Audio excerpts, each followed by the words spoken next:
Meu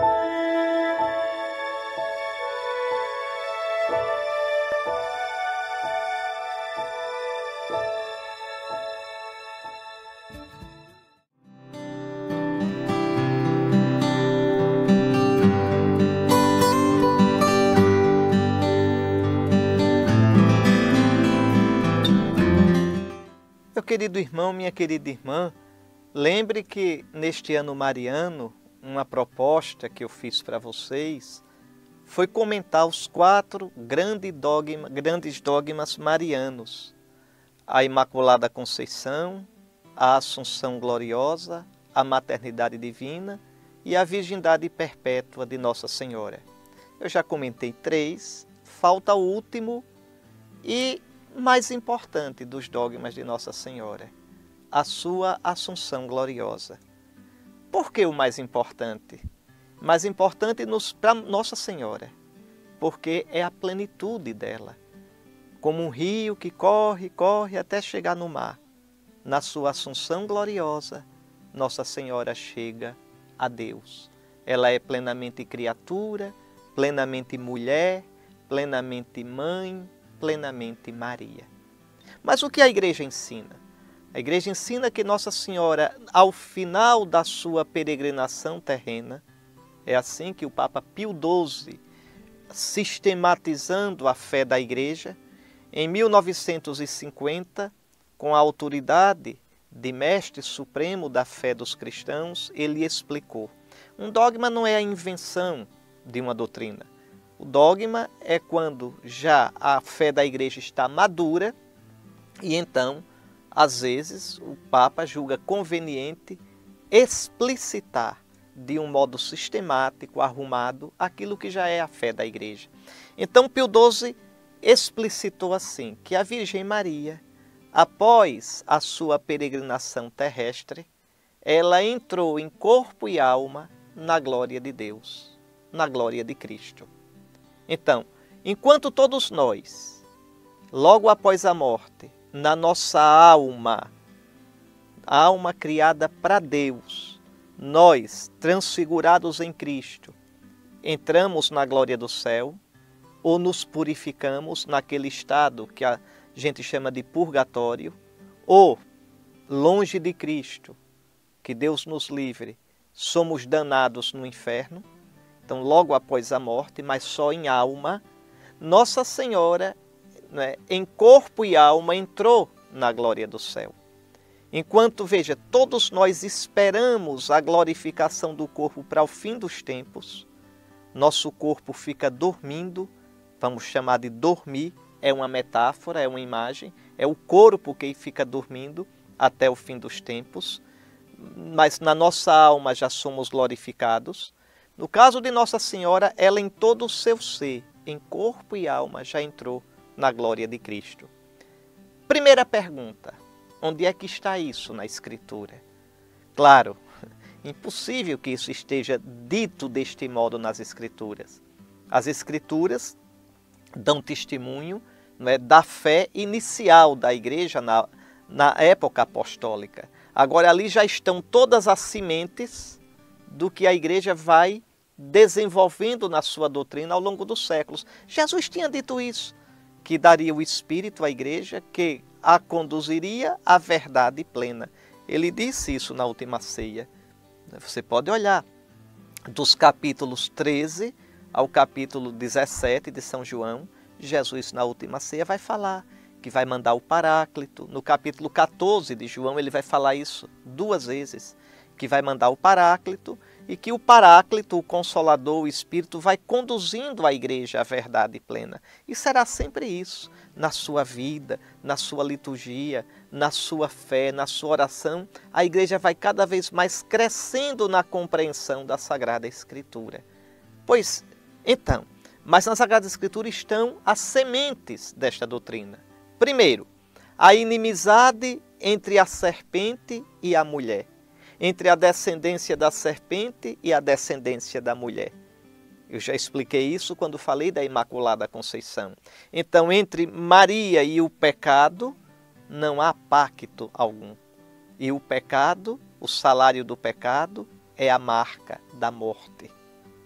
do afastamento de Deus. Depois, o modo como Gabriel chama a Nossa Senhora. Alegra-te, ó toda agraciada, ó toda cheia da graça de Deus. Nela não há a desgraça do pecado. Depois, Nossa Senhora como discípula perfeita de Cristo. Ela é aquela que escuta e guarda no coração. Ela é aquela que, como discípula perfeita, segue o Cristo até a cruz.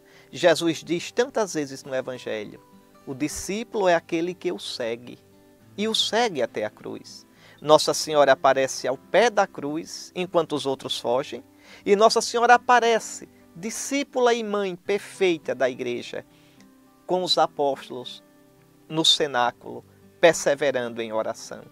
Pois bem, São Paulo diz tão bonito, que se sofrermos com Cristo reinaremos. Se morrermos com Cristo viveremos. Ora, aquela que perfeitamente esteve unida a Cristo nesta vida, aquela que perfeitamente morreu com Cristo, tanto que ela é chamada Rainha dos Mártires. Como é que Nossa Senhora morreu com Cristo? Morreu. Morreu e ninguém morreu como ela com Cristo. Ao pé da cruz, Nossa Senhora, em certo sentido, morreu na sua maternidade. Vejam, qualquer pessoa pode sofrer com Cristo. São Paulo foi decapitado, São Pedro crucificado de cabeça para baixo, São Lourenço queimado na grelha, Santo Inácio de Antioquia devorado pelas feras, mas só a Virgem Maria sofreu como mãe de um filho único. Só Nossa Senhora, vocês imaginem Nossa Senhora ao pé da cruz, virgem oferente sem igual. O próprio Simeão tinha predito: esse menino é sinal de contradição e uma espada traspassará o teu coração. Então Maria sofreu perfeitamente com Cristo. Morreu espiritualmente, morreu na sua maternidade com Cristo. E por isso, perfeitamente com Cristo, já está glorificada. Se sofrermos com Cristo, com Ele reinaremos. Se morrermos com Cristo, com Ele viveremos. Então, desde o início, os cristãos tiveram essa consciência. E olhando o Apocalipse 12, a mulher vestida de sol, fica ainda mais claro. Veja, essa mulher, ela pisa a lua, porque a lua simboliza a instabilidade deste mundo. A lua muda de fases o tempo todo. Ela pisa a lua, ela já entrou no definitivo. Ela está vestida de sol, o sol é Cristo, então é mulher gloriosa, mulher glorificada pelo Espírito Santo, que é a vida de Cristo. Mulher coroada de 12 estrelas, rainha da igreja, está aí 12, consumação do povo de Israel, o povo das 12 tribos, e continuamente grávida de Cristo. Maria pode dizer como São Paulo: filhinhos por quem eu sofro continuamente as dores de parto, até que Cristo seja formado em vós.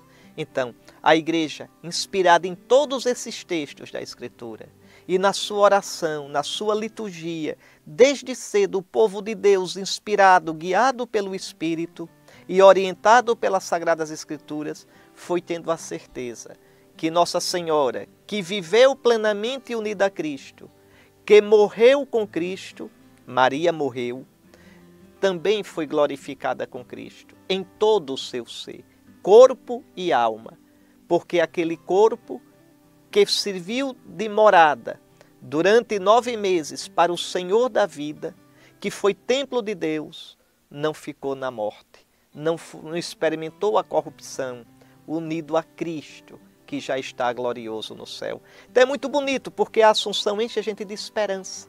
A Assunção, na verdade, é festa de Cristo.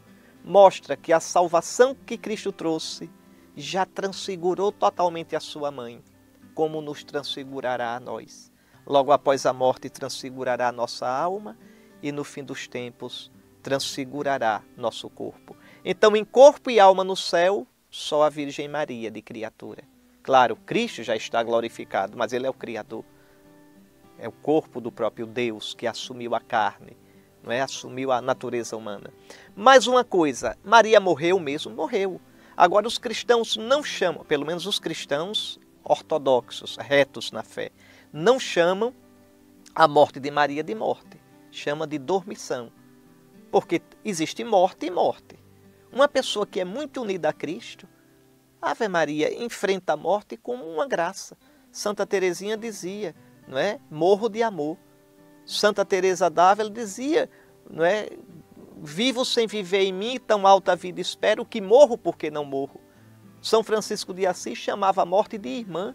São Paulo dizia na carta aos Filipenses, capítulo 1, o meu desejo é partir para estar com Cristo. Veja como ele chama a morte, uma partida para estar com Cristo.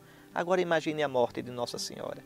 Então ela a vivenciou de um modo tão doce, certamente, tão feliz de poder ver o seu filho glorioso, que a igreja prefere chamar essa morte de dormição. Quer dizer, dormição pelo modo como ela vivenciou a morte. Mas, olhando de fora, é morte mesmo. A igreja nunca ensinou que Nossa Senhora não morreu. Existia no século XIX uma opinião teológica chamada imortalista, que dizia que Nossa Senhora, porque não tinha pecado e o salário da morte é o pecado, não teria morrido. Mas isso não está na tradição da igreja. Pelo contrário, há o túmulo de Maria em Éfeso e há um túmulo de Maria em Jerusalém. Há logo dois, porque duas tradições. Então veja, como é que disse que não morreu? E depois outra coisa, não é? Nossa Senhora se foi unida totalmente a Cristo, morreu sim, para participar da morte de Cristo. Cristo não tem pecado e morreu assumindo os nossos pecados. Então é isso. E que a Virgem Maria assunta ao céu, veja, Cristo, não é? A gente fala de ascensão.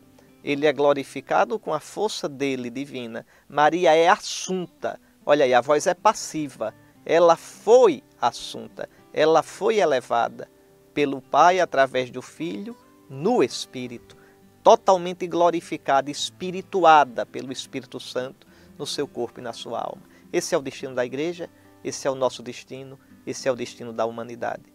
Que a toda santa, a assunta ao céu, interceda por nós. Amém.